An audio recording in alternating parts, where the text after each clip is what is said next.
Is today, 13th September, and I'm in the conference room of the Athens Regional Library speaking with Imelda H. Whitney, or Mel for short. Ms. Whitney, what does the H stand for?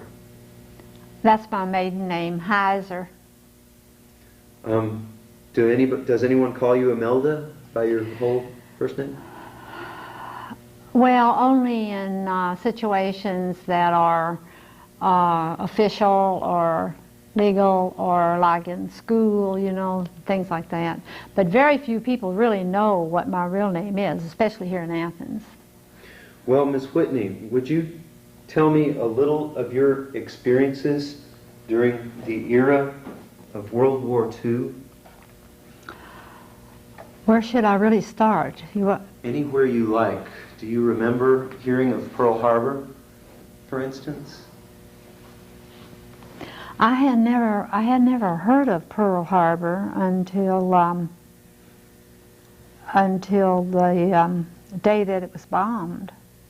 You know, I had never heard of it up until that time, and I had no idea really where it was, because I'm not that familiar with the South Seas. I'm a lot more familiar with it now than I was then, because I had 3 brothers over there.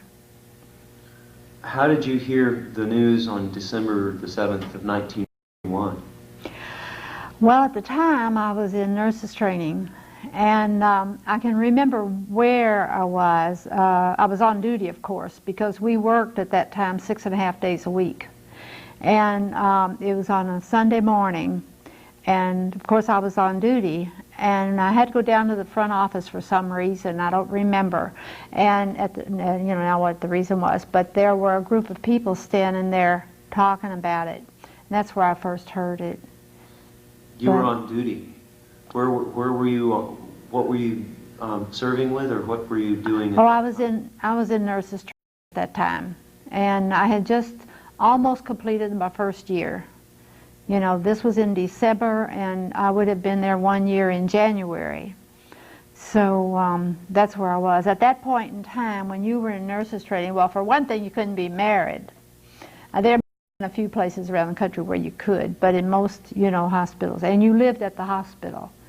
You know, it was so different. And worked 6.5 days a week and went to school, too. So that's where I was, and it was on Sunday morning. Where was the hospital, and what was the town? It was St. Joseph's Hospital in Lexington, Kentucky. Mm-hmm. Was that where you had grown up, or not? No, I grew up in Louisville.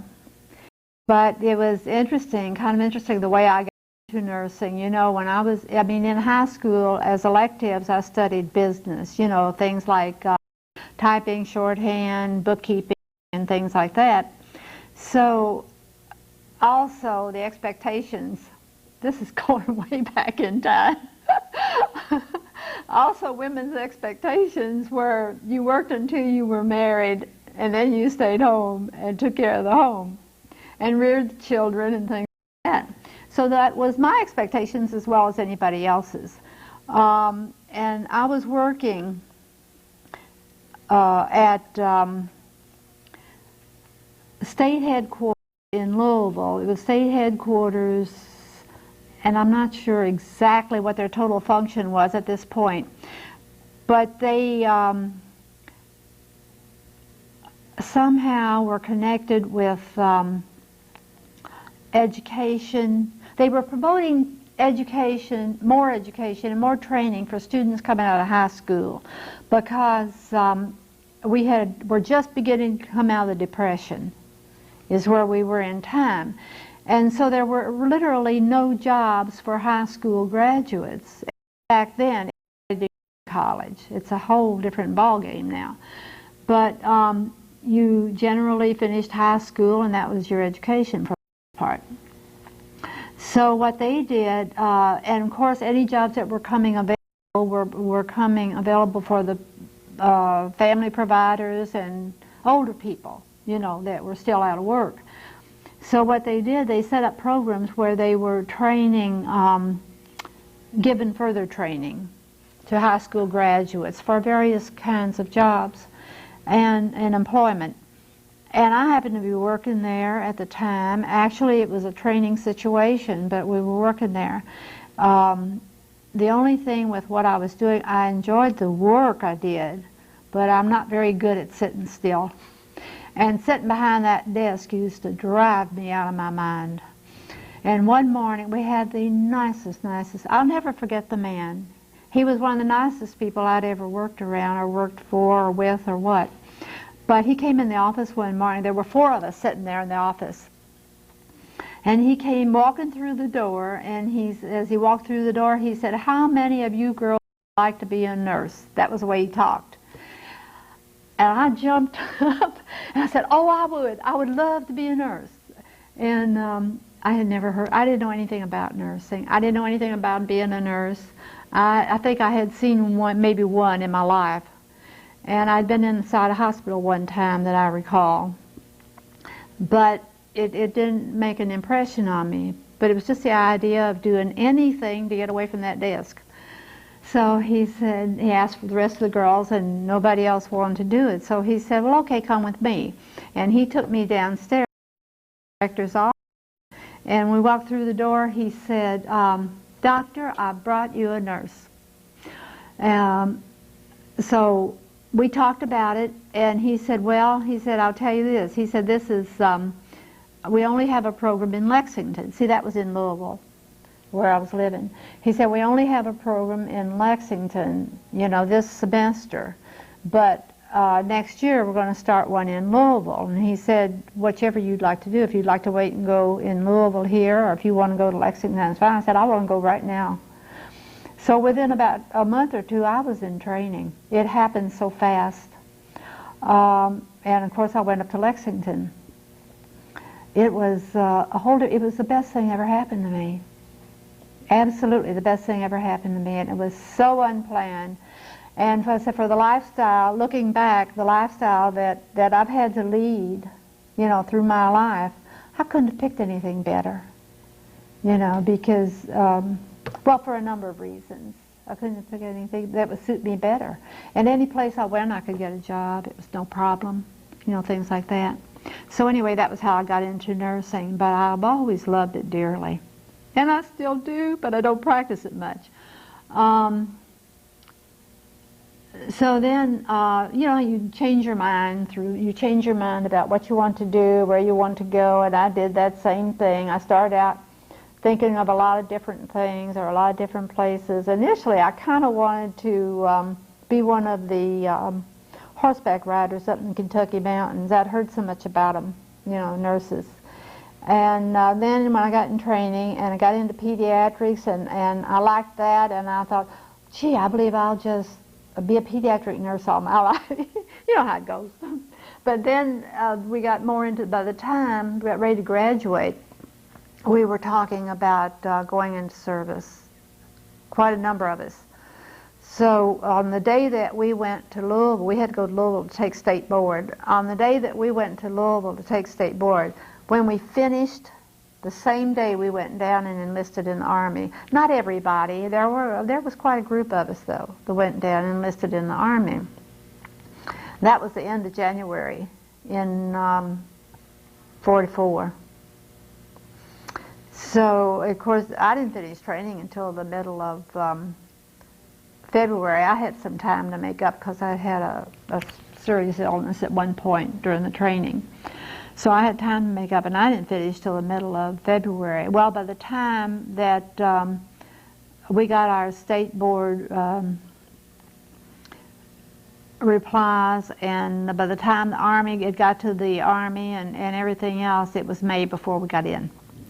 So went into the Army in the middle of May and went from right up to Indiana to basic training. So from there were one month. And after basic training, I, along with 2 other girls from my class, went up to White Sulphur Springs, West Virginia. It was called Ashford General Hospital. It was a cardiovascular center. Where had your basic training been? In Indiana. Thank you. Mm-hmm. Right, I forget, southern Indiana, right across the river from Louisville. And that's where we were in basic training. So you're in White Sulphur Springs. Yeah, we went to White Sulphur Springs. Of course, everybody, I don't know that everybody that ever went in service wanted to go overseas, but we did, you know, all of us. But the morning, we arrived up there at 6 o'clock one morning in June, middle of June, 44, and we arrived up there and got off the train, and the sun was just coming up over the mountain. It was the most beautiful thing I'd ever seen at that. But in a way, it was kind of disappointing because this felt like for sure we were there to stay. We were never going to go out any further, but we were there. We were there the first month after we were there. We got orders to go overseas. But then for some reason, within the next couple of weeks, the orders had been rescinded. So then we knew for sure we weren't going anywhere. But we stayed up there. It was a lovely place. It was very lovely, and there wasn't a lot of anything to do outside taking care of the boys, but these were boys that had come there from some sort of vascular problems related to the war, you know, when they came back to us. It was very interesting. It was interesting, and really I have to say it was a lot of fun. But the association, taking care of them, and seeing them get well, and I don't know, it's just a whole different world. But anyway, then by the end of September, all of a sudden, out of the blue, we got orders to go overseas, to ETO. So they gave us 5 days to clear the post. Now this was the end of September. But on the 5th of October, we went to Camp Kilmer, along with other people, you know, and we got into our outfit up at Camp Kilmer. We spent 1 week up there. During that week, we learned how to drill. We went over the side of ships. We boarded trains. We went through gas chambers. All related, you know, to how to behave in war situation. That was it. You know, we had no staging area to go to. You know, like most everybody that went overseas went first to a staging area where, you know, like a field area where they learned. I don't know what they learned because I never went. But then let's see. We were there the 5th of, no, we were there the 5th of October. On the 7th, on the 12th, we boarded the ship to go overseas. Of 1944. 1944. Well, the thing of it is, we spent that time, I have to tell you this, because I don't think about it, it's so funny, and when we got all of our overseas gear, and our equipment, our clothes, you know, things like that we were going to need overseas. And when we got all this, we'd look at it and we'd laugh and we'd put it on, you know, and the long underwear and everything, it just seemed so ridiculous. So we said, well, we're not going to wear this stuff. And we took a lot of the things we had and rolled it in our, you know, the kind of things that we were wearing at home, which didn't look anything like the cotton that we got over there. But we took it with us. But believe me, we were so glad to get that when we were there. It took us, we went over, by the way, on the Queen Mary. It was converted into a troop ship. And on that, on our trip, we had 4 complete hospital units and about 15,000 troops on the ship. I mean, it was packed all the time. I don't know how everybody else felt. Everybody was up there, up on deck, you know, most of the time just milling around and talking, and we used to sing a lot. We sang a lot. All the songs that were in vogue at that point in time, and we'd sit up there on the deck and we would sing. On the way over, we did sight 2 subs, but nothing ever happened. And actually, I learned, you know, just during this little thing we've been doing, that it was because the Queen Mary could outrun the subs. Were you there the day they said that? I'm not sure if I wasn't there. Several of the men said that. I mean, I never knew the reason why. You know, if we were shot at, I don't know it. But we didn't have any problems.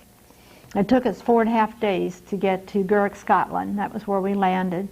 And we immediately, at that point, we immediately boarded a train and headed south to Southampton. We got to excuse me.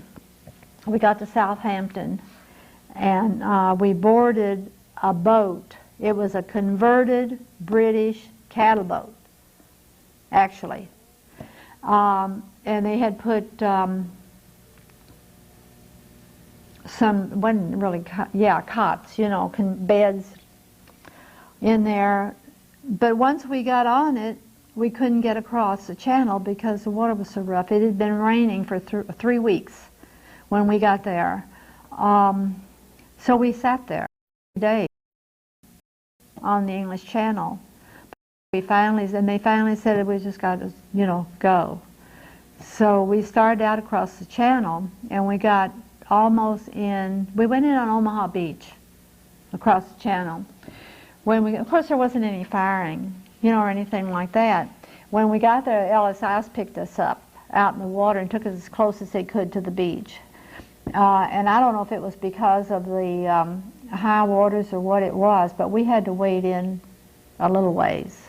And water was well over our shoes, but it wasn't up, you know, any higher than that. We waded in on the beach.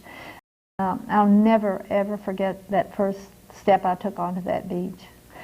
When we got up on the beach and looked around where the Germans had all their guns dug in, you know, around the cliffs, and I looked at that hill, and I'd never, ever understood, and I don't to this day, how anybody ever got up that hill.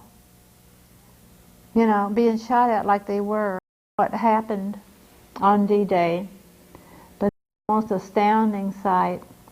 And then, of course, too, on the same beach, there was all along the beach, you know, supplies for our troops too, that they had brought in and put on the beach. And of course, they will be picked up, you know, to take to the lines and the troops, whatever was over there. At that point in time, it was like, it was around dusk. It wasn't quite dark, but it was just beginning. And there were trucks picked us up, and we all got on the trucks. So we had no idea where we were, really, other than we knew we were on Omaha Beach. That much we knew. But we started out, and we got as far as St. Lo, which was totally demolished. There wasn't anything standing there anymore. Just a little rubble, you know, and a part of a wall or something like that. It was astounding. You know, it's one of those things you have to see. After having looked at that beach, how did they get there? And then, you know, get into these towns where there was nothing left. And we got back in the, you know, on the trucks, off the trucks actually, and walked around a little bit. And then we got back on, and we started off again. Well, we drove and we drove and we drove. I mean, everything was muddy, wet, and it was raining. And we rode and rode and rode and rode, and we didn't think we were ever going to get anywhere. Finally, about midnight, I guess it was right around midnight, maybe a little bit after, and all of a sudden we drive into this field and stop. And there was the Red Cross. And I said, you know, ever since then I've had just kind of a special feeling about the Red Cross. Because there they were, you know, with hot coffee and soup and stuff, and we'd had nothing. Some of them hadn't eaten anything in 3 days because everybody was so sick, you know, sitting on the channel on that boat. And it kept rocking and rocking all the time. And this was still October of 1944? Or later? As a matter of fact, this was, let's see, we got there on the 19th. Yeah, it was like it was the same, it was the same day. Yeah, it was the 19th when we got there. because we left New York on the 12th, and we got to France on the 19th. But that included the time we sat on the ship. I mean, the 4.5 days that we came over, and the time that we sat on the English Channel on the ship. So it was on the 19th of October when we finally got into France. And we drank a little coffee. We were so tired, we really didn't want anything but a place to sleep. And then we got back in the trucks and we drove a little further. I don't know how far, but there was a hospital set up. So we drove in there. Why we stopped there, I don't even know. But we went in and we said, well, it must be warm someplace. So we went to the kitchen, and where it was warm because it was very cold at that point in time. It was very cold, and we got to the kitchen and we sat down on the floor. What they would do, they would pour slabs, and then set the tents on slabs. You follow me? And so we sat down on the floor in the kitchen, and we just sort of stretched out, and we settled in for the night, we thought. When all of a sudden, here comes our captain and said, come on, it's time to go, we have to go. So then we had to get up and go some more. And I can't how long, we drove in part of the next day, and it was into the afternoon when we pulled in this field. Nothing but a plain, muddy field. That's all it was. We pulled into there, and they said, well, this is where we're going to stay. So then they started setting up tents, you know, like a mess hall, one for a mess hall, and we had, the only kind of tents that we had were ward-type tents, you know, for patients. And they set up a number of those for the nurses. Then the GIs had pup tents. And they pitched their pup tents and everything, you know, try to get as much set up as possible before dark. So we did that. And then everybody, but nobody knew who anybody was, you know, as far as what the rank was or things like that generally. But then everybody was in field clothes. And the next morning we were standing in the chow line, and it was, you know, it was a big long line, and of course we were all in the rain. It was still raining. I don't think it was ever going to stop raining. And we were all standing in a big line in the rain, and kind of talking and laughing, you know, and kids can do anything. And finally I looked up. There were a group of girls, we were standing there together, and I looked up, and the line wasn't moving. And there were two guys standing in front of me.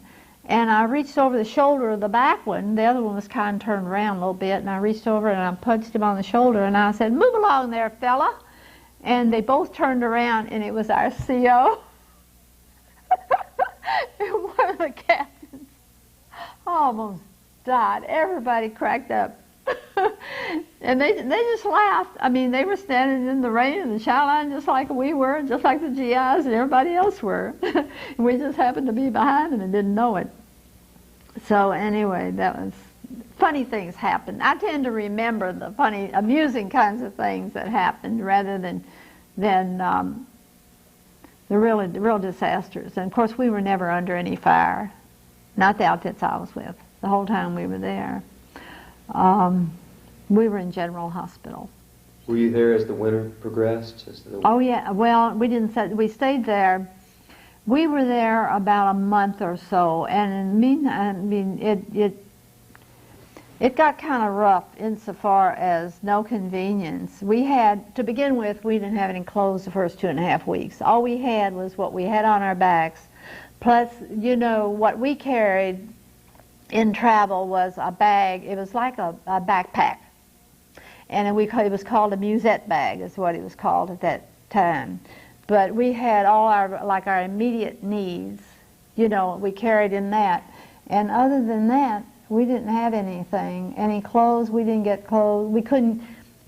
We finally set up, there was, and we were in these big ward-type tents. we had a potbelly stove at each end. And so, kind of lost my train of thought. We were set up like that, and we had to go out and collect our wood, you know, to burn. We had a canvas cot, we had one blanket. That was the extent of what we had. We didn't have any water. And after a day, they brought in a couple of Lister bags. I don't know where they got them, you know, full of water. So we were allowed one canteen of water. We each were given one canteen of water. And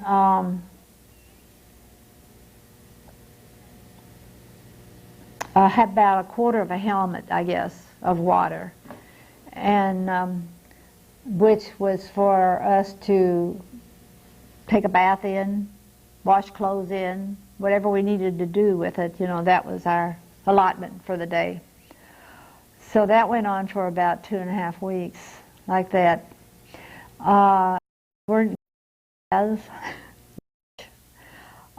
morning, and there was another thing, we were standing in chow line, and everything happened in the chow line because this is where everybody was. And here again, you know, the girls were pulling up their sleeves and saying, look, see by high water mark, you know, this kind of thing. There was a little GI standing in front of us. We had some young GIs with us. And this little boy was standing up in front of us, and he turned around and he said, I don't know how you all can stand there and laugh about it. He said, when I woke up this morning, my shorts were frozen to the tent. And we cried, and we laughed so hard. And it wasn't funny. I thought the child was going to stand there and cry. You know, they were like 3 or 4 years younger than we were. And we were young enough at that point. But they had, all they had were the pup tents, and they were in the mud, you know. And I believe that it was cold. We went out to gather wood so that we could maybe get a little bit of warmth. But it didn't work. The wood was so thoroughly soaked with water, it wouldn't burn. So the girls that I was with, we sort of piled up. One of the girls that went to White Sulphur Springs with us went off on a ship. That she was assigned to a ship. And the other 2 of us went to Camp Kilmer together. Well, when we got there, lo and behold, there was another girl that had graduated in our class. In the meantime, she had picked up a friend. So once we got our hospital really set up, the 4 of us roomed together all the time. But initially now, while we were still in bivouac, and we each had our cots and we had our blankets, and it was really cold. We each had one blanket, and we decided what could we do to get warm. So we decided we would push 2 cots together and put 2 blankets on the bottom and 2 blankets on the top, and 2 of us would sleep on each cot, and we could be warmer.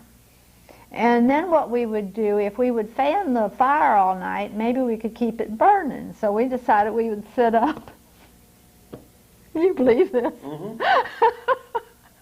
We decided we would take turns fanning the fire all night. So we did that. We pushed 2 of our cots together, and we put 2 blankets on the bottom, and you know, 3 of them would sleep, and 1 would fan the fire. So the first girl took her turn for 2 hours, and then she woke me. It was my turn, and so I fanned the fire for 2 hours, and then when it was time for the next girl to get up, she wouldn't get up. You know, she was sound asleep. She wouldn't get off the cot. So I thought, well, I'm not taking her turn. So I got on in my place on the cot too, you know, and that was the end of the fire. We never tried that again. But another thing that was so bad is that you couldn't move unless everybody turned or something because it was so crowded. And you know what kind of cot I'm talking about? Those canvas army cots. That's what we had. And so we didn't do that anymore. That was the end of that one. But we started, we put on all the clothes we had. And that went on for a while, and then after about, then our clothes began to come, and we had more water. You know, there were hospitals in the area, but another thing that we had heard via the grapevine, that there was a hospital 5 miles down the road, an American hospital, you know, field hospital. The hospital was there, they had to have showers. So we decided we'd go down there and see if we could get a shower. So we walked the 5 miles down to the hospital, and they were very, you know, gracious, fine, you know, no problem with them if we wanted to come take a shower. So we did. We took a shower, and then we went back to the hospital, another 5 miles. Can you believe walking 10 miles to get a shower?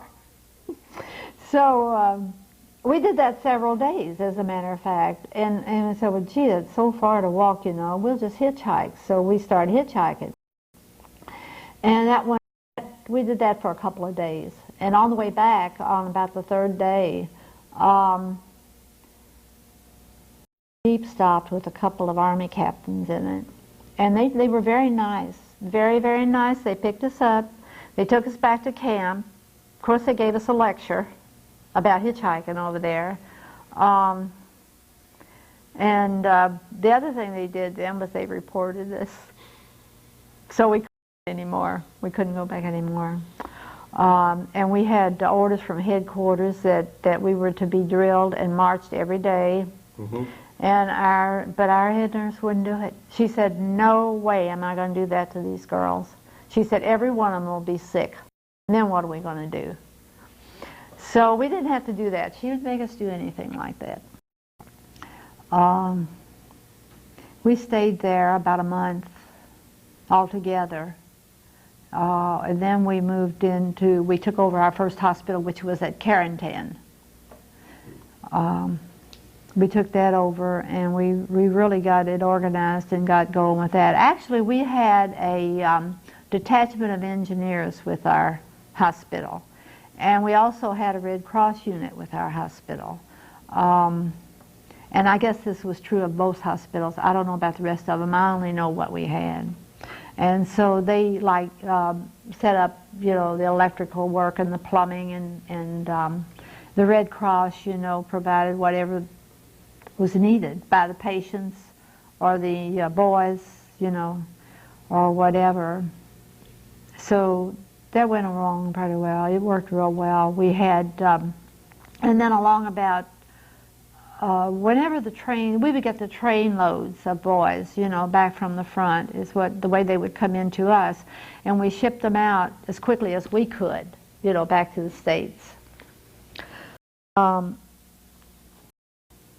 Could we turn that off a minute? My nose is... We were, I forgot where I was. Well, you said that you were getting the boys back in the worst ones. Oh, the worst ones didn't. The most serious injuries were flown back home, to England, directly to England, as fast as they could get them there. The ones that were really more critical, but needed help more immediately.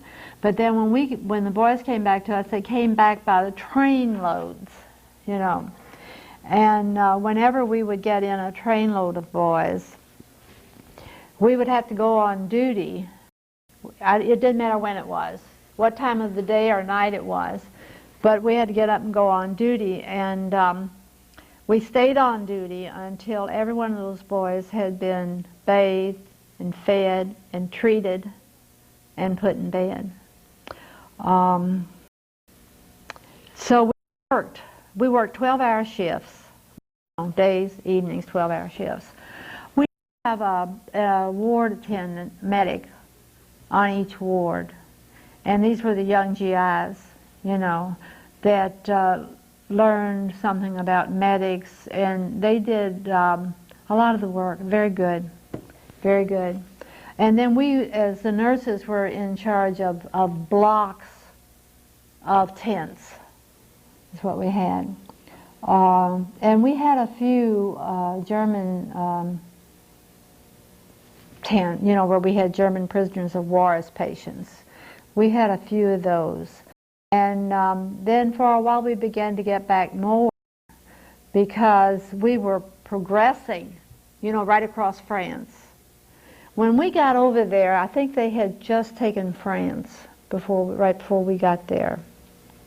And then they were progressed across. Well, we stayed at Carentan for a goodly number of months, probably the longest we stayed any place. I see. Mm-hmm. And so this was kind of the routine that we at one point I had a German ward too, and we had an interesting thing happened. Well, the first day I went on duty, when they heard my name, which I told you, you know, was Heiser, and when went on duty, when they wanted to know my name, and I told them my name, and they got real excited, you know. And they said, "Oh, you are German, you are German." And I said, now wait a minute. Let's get one thing straight. I said, I do have a German name. And I said, but I am American. I am not German. And that was okay, you know, wasn't any problem with that. And then one morning when I went on duty, some of the German prisoners were out in the field rather than being in the unit, in the tent. And so we went out looking for them, and they didn't want to come in. They were frightened, very, very frightened. And that was when we learned we had some SS troopers in that tent with the other, you know, prisoners of war. But do you know that we could never find out who? Really? They would not tell, because they were so afraid, you know, that they didn't know what would happen to them, or what they would do to them, or whenever, you know, at any point in time, if they would tell who it was. But then after that, we didn't have any further problems with them. But what happened then, the bulge started, you know, coming along. So we immediately began to turn we had been turning our hospital gradually over to prisoners of war for their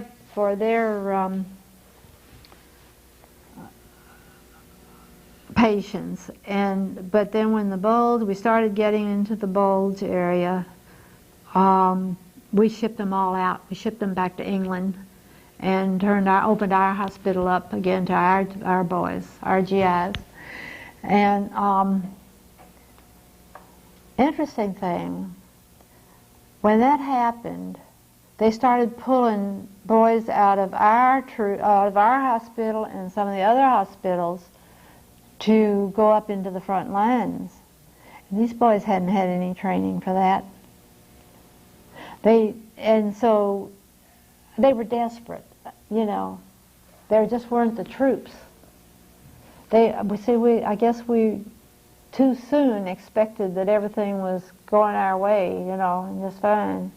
And we didn't have enough troops to hold that line. So they pulled out. The problem I had with that, and this is personal, and I know a lot of people felt the same way. In our outfit, there were a number of boys that were considered limited service. By that I mean they had some little handicap which would not hinder them from performing the duties they needed to in a hospital unit, but maybe would never had been taken up front. Like I know one boy that went up had a glass eye, so he literally had one good eye. And little things like that, you know, well, they're not so little if you're the one having to deal with them, but they were not really handicapped by it, not in the unit, in our unit. But anyway, and then very shortly after that, we started getting our own boys back that had gone up in the lines, and that made it, you know, brought it very, very much closer to us. And they would tell us, you know, the various kinds of tales that went on and what happened to some of our boys that, now we had been with them. That was in, when was the bulge? December? I believe. I can't remember now. I think it was in that December.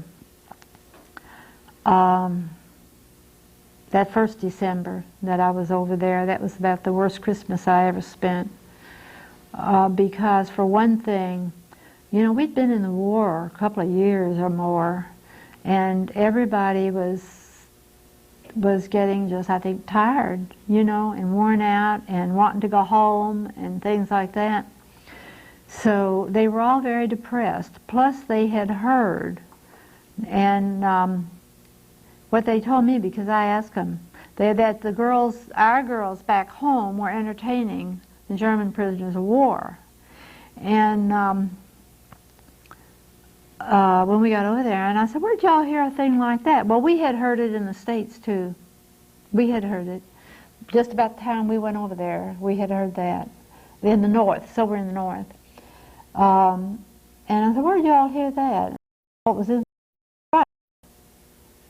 Which, and I'm sure it was, you know. I don't know where else they could have gotten it.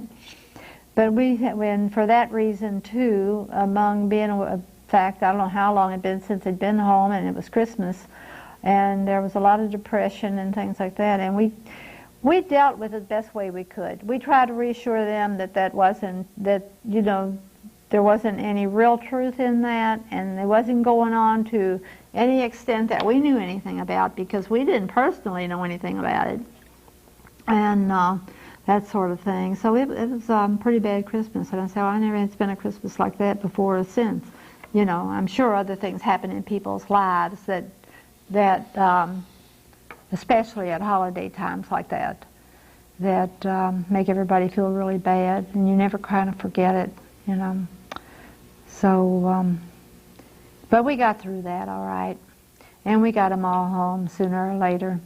We had, and a few other things happened along the way. We had a little bit we thought might be sabotage in the outfit, because we found one of our officers who had been, they found him unconscious on, you know, the camp grounds, and he'd obviously been hit on the head or something had happened to him.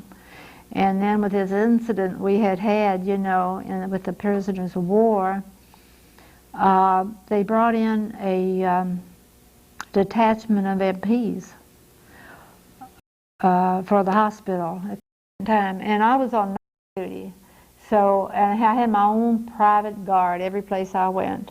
We weren't allowed to walk. Any of the nurses that were on night duty right then had a guard attached, literally attached to them. We didn't go anywhere, you know, without doing that. Another interesting thing I thought that happened, and I had mentioned this previously in discussions, was, I don't know if, turn it off. I don't know if I should tell this or not.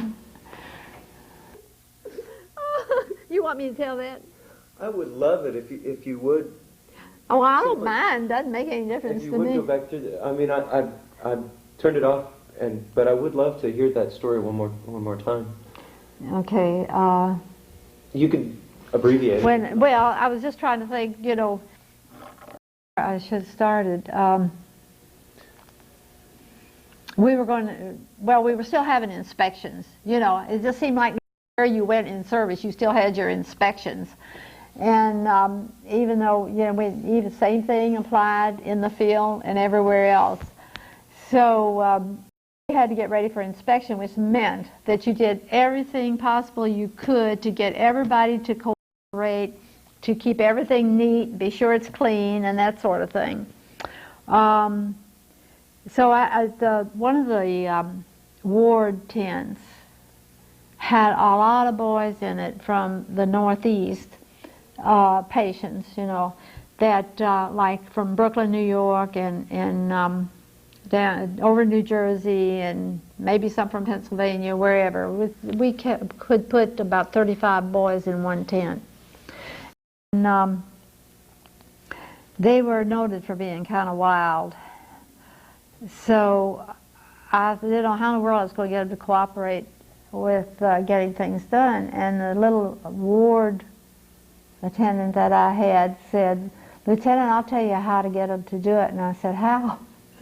He said, "Go down there," and he said, "promise them that you'll give them like some scotch or some gin or something, you know." And I said, "Okay, I'll do that." So I went down there, and I told them if they'd get that tent in perfect order, that I would give them some. So it worked out fine. I mean, they did. They cleaned up. It's amazing what people can do if they want to. They cleaned up and got everything in perfect order, and so I did. I gave them several bottles, 2 or 3.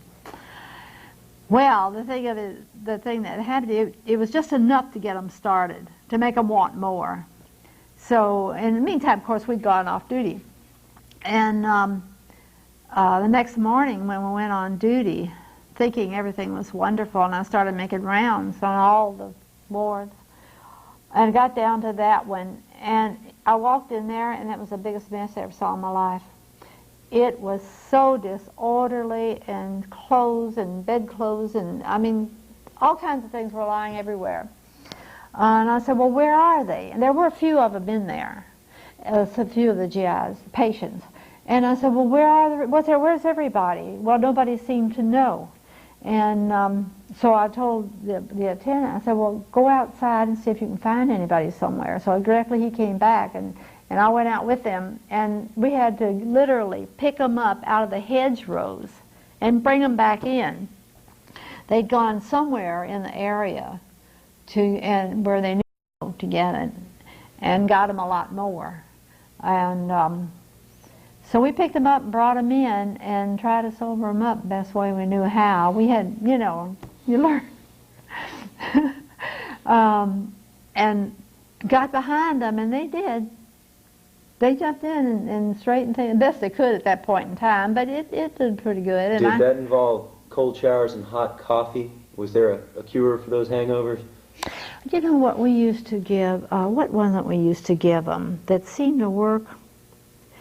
Remember, I guess it's just I don't remember it, so I won't put it on there.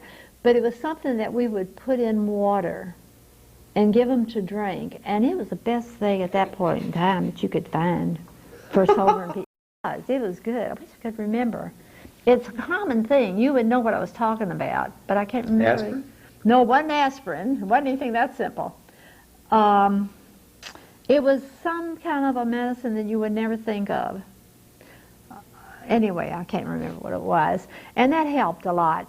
But then, see, another thing that helped was that the general didn't come, and he didn't come, and he didn't come, and it got on to lunchtime, almost lunchtime. And I said, if I don't go, I'm not going to get any lunch today. I'm not going to have any time out today.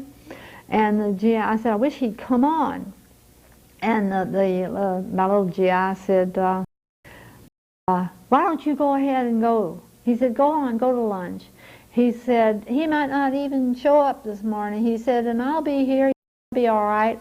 And they were. The boy, our corpsmen that, helped us in the hospitals, they did. Complain about one of them. They were good. And they knew, they were willing, and they could do so much, and both medically and in other ways. It was really nice guys to have. So, to make a long story short, when I came back, he said, I said, well, did the general get here? And he said, yeah, he came right after you left. And I said, well, how'd things go? And he said, well, they were great. He said, we really passed with flying colors. He said, until we came back to the office.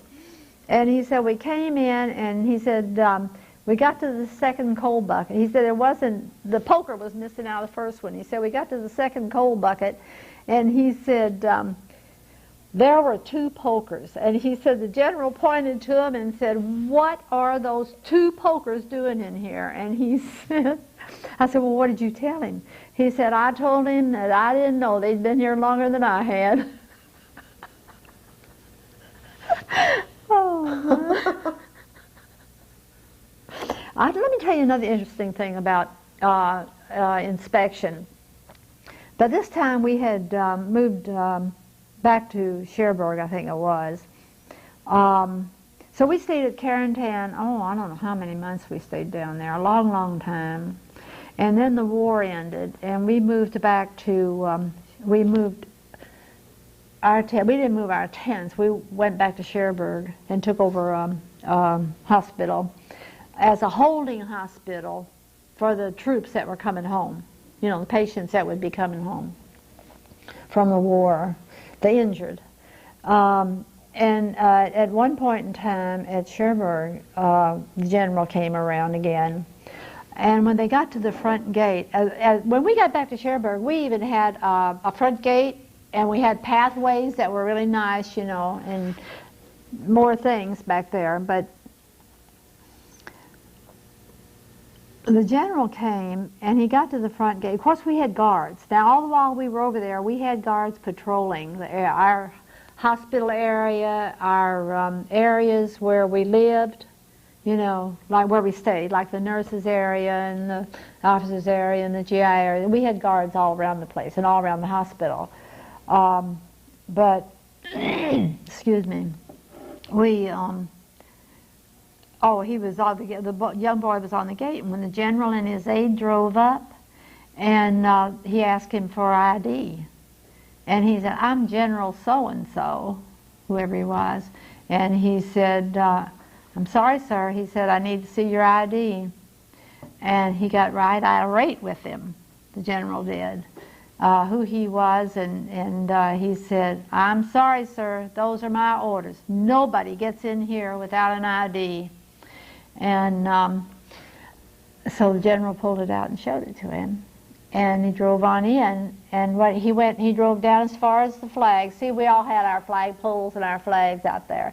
And he drove down as far as the flag and drove around the flagpole and turned around and came right back out. He said, anybody that was that well organized and had that good of people, he said, they don't need to be inspected. He didn't even go in the hospital and inspect anything. He just drove out. Thought that was kind of interesting. But that was, at Cherbourg was where we started getting all the troops back, you know, after the prisoners of war that were released, and some of the boys that were injured right at the end of the war. And we stayed there for a good number of months. We... Were you there as the spring came on? We were there, let's see. Yes, well, yes. We were there, let's see, the war ended in December. Yeah, we were there through spring and that next summer. And that's the spring and summer of 45? Yes. No, 45. Or you mentioned the war ended in 45, so yes. We were there we were there all that time. Because it took a long time to clear everybody out. The trains didn't come in quite. The trains, you know, would come in, but sometimes we had to hold guys for 2 or 3 weeks because they couldn't get everybody back home at one time, you know. And so when we'd get the trains in, and then a lot of these guys were so anxious to get home, particularly the prisoners, you know, who'd been in German prisoners of war for so long. And so we, a lot of them, we would ask them about their experiences and how they were treated, you know, and things like that. And we got a lot of different answers, you know, depending on where they were. So finally decided that depending on where they were made a difference in how they were treated, because some of them would say, well, not bad, you know, said we didn't have a whole lot, but they didn't either, you know, when they were talking about in the way of food or clothes or whatever, but they were not treated badly, personally. But then others would come through, you know, who would tell a different story. So it just depended on what camp they were in, you know, where they were or how they were treated. And then to get all the way back to Cherbourg, they'd have to sit there for 2 or 2.5 weeks before they could get on a ship to come home. They didn't like that either. And they were very irritable and upset and things. They were. And justifiably. I mean, you know, it wasn't anybody's fault. I mean, it wasn't ours either, you know, but we dealt with it. And they all made it back. There were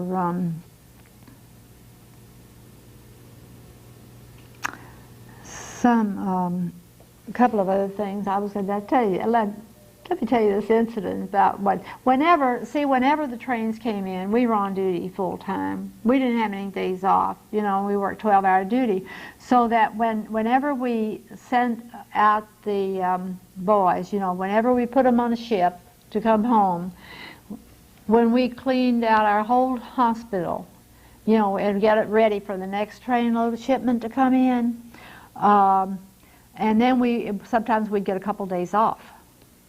And we always knew when the next train was supposed to arrive.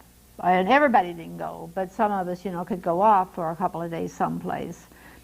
And so one day there were about 4 or 5 of us together. We went up to Deauville in France, and it's a resort area. So, and we were all on the beach, and of course we were in swimming suits. Well, there were all of us except one girl who was sitting on the beach all by herself, and the rest of us were out in the water. And she was a real pretty blonde girl. Real pretty girl, best I remember. We saw this man walk up and flop down on the sand beside her, and he sat there for a little while, and then directly he got up and left. I mean, just got up and left. So when we came out of the water, and we said, "What was that all about?" And she said, "Well, he sat down and he said." And he was wearing GI dog tags, so he was obviously American. Well, his voice was too. And so he sat down and he said, "Hello." And she said, "I said hello." And he said, "What's your name?" And she said, "Joe." And he said, "Do you live around here?" And she said, "No." He said, "Do you speak English?" She said, "Yes." And he said, "Well, where do you live?" And she said, "In Indiana." And he got up. He never said another word. He got up and left. Turned around and walked away. He thought it was a French girl. Mm-hmm. It was funny. A few funny things happened, you know, along the way. We went to, and then in December of 45, there were several of us that were Catholic, and we wanted to go. We thought we'd go to Lourdes, you know, since we asked for a week. And by that time, most of the troops were home, other than the ones who were still sick or who were there for some reason. So we got a week off, and we were going to go to Lourdes. So to get there, we had to take a train to Paris, and then, you know, catch another train going to Lourdes. So we got to Paris, and then when we got to Paris, we found out that the trains had stopped running to Lourdes. See, they weren't having tourist season or anything like that anymore because it was the war.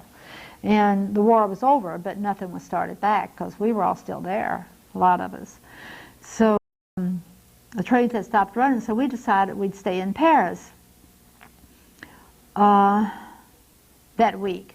Well, we really had fun in Paris. We went all kinds of places. We went like to the operas and the zoo, not the zoo, but to the art museums, and, you know, we went out and danced at night or whatever. So it came time to go back to camp, and we decided we'd stay on a couple of days. So we stayed on a couple of days, and then we thought we better get back to camp. So we went back to camp, and we got back there, and the whole place, everything was gone. Everything was totally gone except one tent standing right out there in the middle of that field. Everything else was absolutely gone. We didn't know what in the world to do. And we went in the tent, and there wasn't anybody there. And we went out and looked around, wasn't anybody there. And about that time, an ambulance drove up, and it was 2 of our GIs. And they said, well, the hospital had disbanded. It was gone. And we didn't know, on different places. And I said, well, where are y'all going? And they were going up to, we were the 196th General. And they were going up to the 166th at Le Havre the next day. So we said, well, do you know anything about our orders, or did anybody say anything to you? And they didn't know a thing. So we decided, we said, well, I guess we'll just go with you. So we went with them. We went up to Le Havre with them the next day. And we got up there, and that's where our orders were. Woo. do? You know, what do you do in a case like that? I don't know what we'd have done when we got. They'd have taken care of us. I mean, it was very interesting. People sort of took care of one another over there. The GIs looked after us. They really did. They were very considerate of us. They were very protective of us. You know, it was interesting. Not very long ago, somebody asked me that. Said, "Well, how did the guys treat y'all?" And I said, "Well, you know, they were very protective of us." Mm-hmm. And the person that had asked it said, "You know, you're the third person that's told me that." So I don't know who else she had asked, but obviously, you know, it must have been pretty universal. But they did. They were. And so anyway, we stayed up there 3 months, and the medics were just a little bit different. They didn't have this drilled in GI kind of atmosphere about them, you know, in that what patients were first and military was second, you know. Of course, they were all part of it, but the most important thing was the patient. And so there were things that, well, we went up there to 166, and sure enough, they had our orders, and we were there. That was really our last assignment. We were just waiting for more troops to come in so we could go home. Is what we stayed up there about 3.5 months. And the name of that post again? 166 General. Mm-hmm. It was at Le Havre at that time. And it was just kind of a fun time for us. I mean, we didn't have, in fact, the hospital was only like half full of patients. And an interesting thing was there were always some GIs on the loose somewhere, and they were always like coming through the area and coming through, like, very often, you know, one of my wardmen or corpsmen would come up and say, "Lieutenant, there's a GI out here, you know, needs a place for the night." Now that was a Quonset hut hospital. See, ours were all tents. The one at Le Havre was a Quonset hut. It was more a stationary, stable kind of place. And the way it was set up, and so they had a lot of wards closed off. And the unit that I had, one whole side, you know, of wards was closed off, and the other side we had patients in.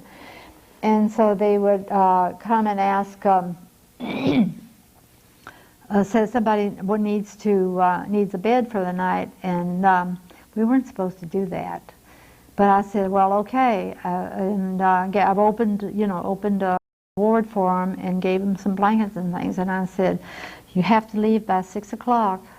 And you have to leave everything exactly as you found it, or we're going to get in trouble when you're gone. And so we did. We bedded down a lot of GIs in that 3 months that came through, you know, through to us. They were wandering around Europe. Now, I don't know why or anything, but we just gave them a bed for the night. When my youngest son was in college, between his junior and senior year, he backpacked around Europe. And he was in Germany. He was by himself, and he was in Germany. And he was telling me, he said, well, you know, he said, never had any trouble ever finding a place to spend the night, he said, until I got to Germany. And he said, and I was sitting, he and some GI were just sitting and talking. And he asked him where he was going to stay, and he said he didn't have a place. And that GI took him out to camp and gave him a bed to spend, you know, that night. And I said, well, you see what he was doing? He was just returning the favor that your mother did all those guys that came through after the war. But, so that, we spent a lot of time. There was a naval base up at Le Havre, and so actually we really associated, well, the group of girls that I was with, you know, we really associated more with the Navy because they had food anytime they wanted it. They had movies all the time. They had, you know, all the things that a lot of people didn't have. But, so we ran around more with them. But then I worked, the kind of ward that I worked on, you know, the GIs did most of the hands. Mm-hmm. We had, you know, an interesting point. Now, and I think about this every now and then in relation to, you know, AIDS like it is that half of the patients at that hospital were there because they had venereal disease. Mm-hmm. And we could not send them home with it. We had to get them treated and well, and thank God we had penicillin. You did have it at that point. Oh, we had it in the Army. The whole time I was in, I don't know when they brought it into the Army. I mean into the military. Mm-hmm. But the whole time I was in the military, you know, we had it. Yeah, and we used it for anything and everything. And we didn't even know that the people would be allergic to it at that point, I don't think. But it was a wonderful thing to have. Boy, it went a long ways toward getting everybody well, a lot of them well. So we kept them and treated them until they were ready to come home. So that was one of the reasons, you know, that they had the hospital even open, I think. I believe it. Let me ask a few questions to wind up. Do you recall the events of VE Day or hearing of them or VJ Day? That was interesting. There were a girl in one of our tents, you know, one of the nurses had a radio, and they sat up every night. They got the New York news at 12:30 after midnight, where we were in France, was when it came, you know. And they sat up every night and listened to it, and to see what was going on. See, we were sitting out in the fields. You all knew more about what was going on at home. Well, not you, because you weren't even born, but the people at home knew a lot more about what was going on in Europe than we did. We just didn't know. So the night they heard it on the radio, and they came around, woke the whole camp. What kind of a radio was it? That was Victory in Europe in May?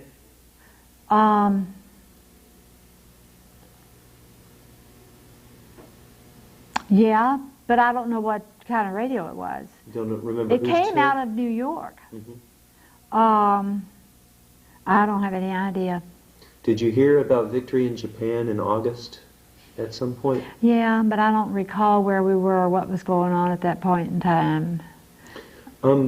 Quickly, you mentioned to me that you had gone and done some mission work after World War II.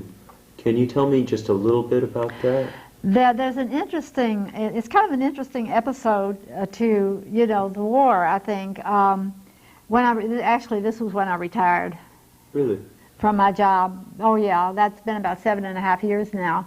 And after I retired, well, I just wasn't ready to give up. And for some reason, the way it happened was very interesting in that one day I was going on duty, and well, let me back up about a year or 6 months or something. I had read a little blip in a newspaper, in a church paper, about medical missions.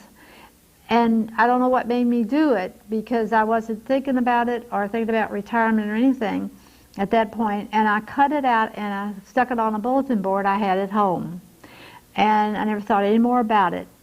And this must have been 6 months later. One day I went on duty, and when I went in, somebody stopped me at the office door and said, had I heard the news? And I said, what news? And they said, Sister Eileen's going to the missions. And that was one of the sisters at the hospital. And so I thought, well, you know. So I walked in the office, and she saw me come in, and she called me, and she said, you hear my news? I said, yeah, I heard it right outside the door. And she said, why don't you come go with me? And it took me so by surprise, and I said, well, I don't know, you know. I have to think about it. And so I said, let's talk about it later, you know, is the way I put it. And nothing evolved, and she was getting ready to go to the mission. She said, well, let me go see. She was going to the Philippines. And she said, well, let me go see let me go, you know, see what they need and what it's like. And of course I knew nothing at all about it, nothing. And so then after that, shortly after that, at the end of that year, I retired, I thought about that some more, and I thought, well, I'm not going to go. Where did you retire from? St. Mary's Hospital. Thank you. That's and one day I looked at that blip on the board, on my bulletin board at home, and I took it down. I wrote a letter to the Medical Mission Board, and so they offered me St. Lucia, St. Jude's Hospital in St. Lucia. So I committed. I said, well, I'll go for 1 or 2 years. You know, I wasn't sure how long I wanted from home. So I went down there, and it's in the West Indies. And when I got down there, I learned it, and it was a hospital, and it was, it had been built. This is what's so interesting. It was St. Jude's Hospital on the south end of the island, and it had been built during World War II by the American GIs. Mm-hmm. And it had been built for the purpose of en route getting the troops home, you know, a stop en route to the States. What town was that in the Philippines? It wasn't in the Philippines. Oh, that was in St. Lucia is in the West Indies. Thank you. Mm-hmm. I didn't go to the Philippines. You know, a medical mission board offered St. Lucia, and that was close to home. Philippines is how many thousand miles away, and I just I thought that's too far. I'd never been away from children, and of course they've grown by then, but I just didn't want to go that far for that long a period of time. And two, if I had gone with sister, I would have had to commit for 3 years, and I didn't want to do that. But I went to St. Lucia, and they had built that hospital, and they even had a tower on the end of the island, up on top of the big hill and everything, communication tower. But what had happened is, but they had never used it. They built it there, but they had never used it. And come to find out what had happened, through some fluke in communication, they had built this whole establishment on the wrong island. It has never meant for that island. So in 1960, there were 2 missionary sisters down there from the States. And the government, St. Lucian government, asked them if they would take over that hospital and run it for them. And they did. It was just empty until 1960, from the time it was built. Can you imagine? Mm-hmm. So I thought that was very interesting. We laughed a lot about that. It was interesting. And so I stayed a year, but in that year I had lost a lot of weight, and 40 pounds. And I didn't have 40 pounds to lose. And I've, you know, just kept going down and down. I said, I'm going to have to go home. You know, I just can't stay any longer. So that was about 1987 or so? That was 87, 88. I came home in 88. I went from 87, the middle of 87, the middle of 88. And I came home. Let me ask you, what brought you to Athens in the first place? Where did you live? Well, at the time I was living in Nashville, Tennessee. Mm-hmm. We made several moves between Kentucky and Tennessee and places like that. My husband worked first for one state, then another. You know, he was in fisheries, Federal Department of Fisheries, Department of the Interior. And how we came here, they had an opening for a field representative, fisheries field representative in Southeastern. And so that was how we came. Well, the interesting thing, they gave us 2 options. They gave us Colorado or Georgia. And I said, my husband always said, where do you want to go? And the standard answer was, it doesn't make any difference. I can get a job any place. So I said, well, I'll just say one thing. I'm not going to go where it's cold. So we came to Athens. I never heard of Athens either, you know. So we came down here. And I've been here ever since. Where have you lived in Athens? What neighborhoods? When we first came, of course there wasn't anything much here. And we rented a small house out in University Heights. Just the one section was built. And we stayed there for 6 months, and we moved right across the line in Oconee County. You know where Puritan Mill is? Sure do. Well, there's a house across the creek that was owned by Puritan Mill, and we lived in that house for about 18 months. You can't even see it from the road anymore, but oh, that was a place to live. And then eventually we bought a house over off of Timothy Road. And so that about, so then one thing led to another, and we stayed on and on and on. And, oh, I went back to St. Lucia the next year too. But I stayed through the summer, the following summer. 1988? Yeah. 9? Let's see, 87, 88, 1989. 1989. Let me ask you a final question about the World War II era. What I often ask for a sort of summing up is if you were speaking with younger people who might only know of World War II through history books or even videotapes like this one, is there something from the experiences we've talked about that you think is most important that they remember or that you would emphasize? Well, from what I hear nowadays, I think the most important thing is believe it really happened. Just believe it. And it can happen, you know, anytime, I guess. You never really know, but that's, yeah, it happened. And everybody's experiences are different because in listening, excuse me, you know, with the discussion groups that we've been having, in listening to what everybody has to say, I was fascinated as well because, see, I was already in training when we got into the war, and up until that time, it wasn't very real to me either. You know what was going on in Europe and around the world pretty much. So didn't know that much about it. We were so confined, I guess you would want to say, when I was in training, that when the war came along, I was not aware of a lot of things that people were having to deal with. Being, you know, living in the hospital area and in the hospital and, you know, just being sheltered all the time like that, I wasn't aware of a lot of things. And it was interesting when they were talking about the home front and things that happened here at home. And they passed around, you know, those ration stamps. I had never seen one myself until then.